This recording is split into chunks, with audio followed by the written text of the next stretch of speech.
Okay, let's jump right into it. Today, we're diving into a really eye-opening explainer based on fascinating insights from Diet Doctor and their analysis of a massive New York Times piece. We're going to be looking at the hidden mechanics behind our everyday snacks. Now, this is a topic that touches pretty much every single one of us, right? I mean, every time we walk down a grocery store aisle, we tend to think of the foods we buy as simply our own choices. But as we unpack the extraordinary science of addictive junk food today, you're going to see that there is actually a massive hidden engine working behind the scenes. We'll be exploring not just the food itself, but the deeply entrenched corporate strategies that put it on our shelves in the first place. Look, we've all been there. You tell yourself, okay, I'm just gonna have one cookie, and suddenly the entire sleeve is just gone. If you've ever found it hard to put down a bag of chips or a soda and wondered why on earth it's so hard to resist, we are going to completely peel back the curtain on how these products are scientifically engineered. For a long time, the common narrative was that this was simply a lack of individual willpower. But what the source material reveals is far more complex and, honestly, way more calculated.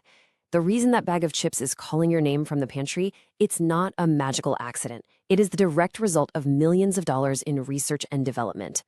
Section 1, the addictive food engine, engineered to crave. So to really understand this, we need to start with a core premise. The addictiveness of these products is a fundamental feature of their design. While a lot of older nutritional advice, as the Diet Doctor article notes, focuses on sugar, salt, and fat being equally bad, the real revelation here is how intentional this engineering is from a pure business perspective. Dr. Andreas Eenfeldt points out that the food industry carefully calibrates these ingredients to hit what scientists actually call the bliss point.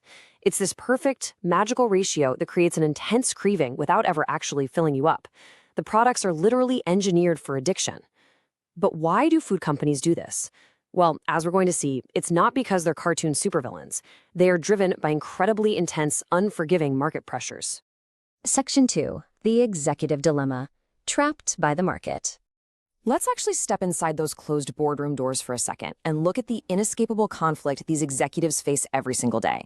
There's this incredibly telling quote from an industry executive named Bible. He says, well, that's what the consumer wants, and we're not putting a gun to their head to eat it.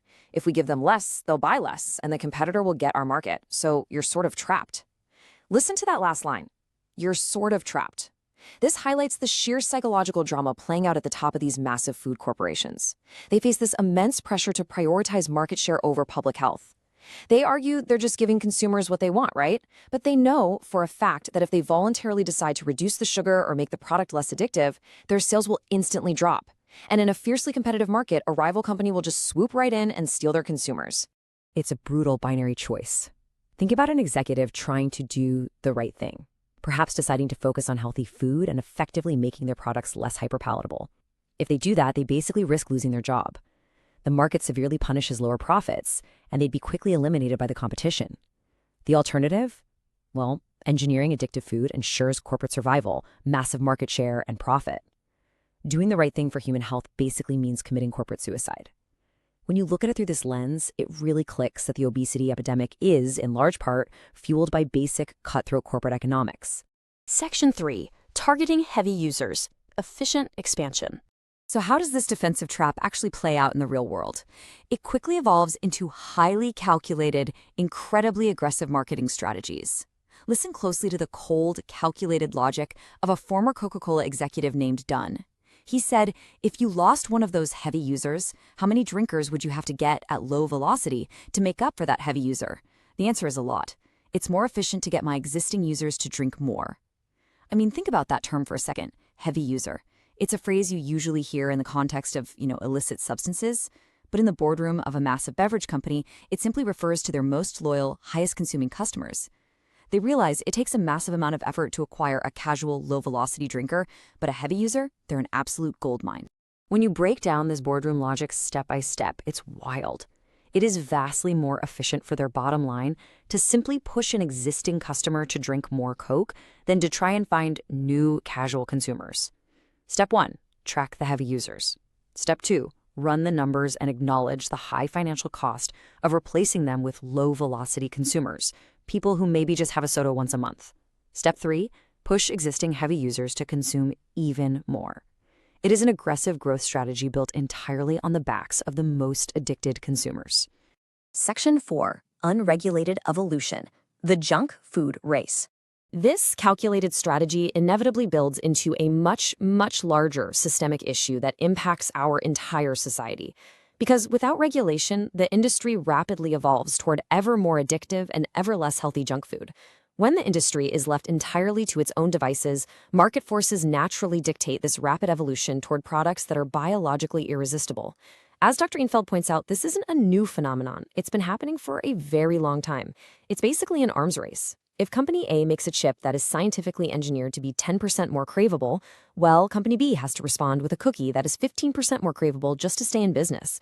Without external guardrails, the natural evolutionary path of these food-like products is to become ever more addictive and, unfortunately, ever less healthy. Which brings us to a really chilling conclusion from Dr. Enfeld at Diet Doctor. He notes the stark similarities between this corporate beverage strategy and the mechanics of a drug market, saying, I imagine that's not too different from how any drug dealer thinks. When you take a step back and really look at the terminology, engineering bliss points, targeting heavy users, ensuring the customer is driven to consume more and more because it's the most efficient way to maximize profit, the parallels are incredibly striking. It forces us to entirely reframe how we view those brightly colored packages sitting so innocently on our grocery store shelves. They aren't just snacks. They are perfectly optimized delivery systems for addictive ingredients, sold by people who literally cannot afford for you to stop eating them. So, knowing that these products are meticulously engineered for addiction by executives who feel entirely trapped by the ruthless demands of the market, we have to ask ourselves some pretty tough questions. What happens if the industry is left unregulated? Are you perhaps a heavy user of any of these products? And more broadly, what is the true long-term cost to our society of this unregulated junk food race? Next time you reach for that highly processed snack, just remember the extraordinary science and the calculated boardroom logic that put it in your hand. It might just change the way you look at your next meal.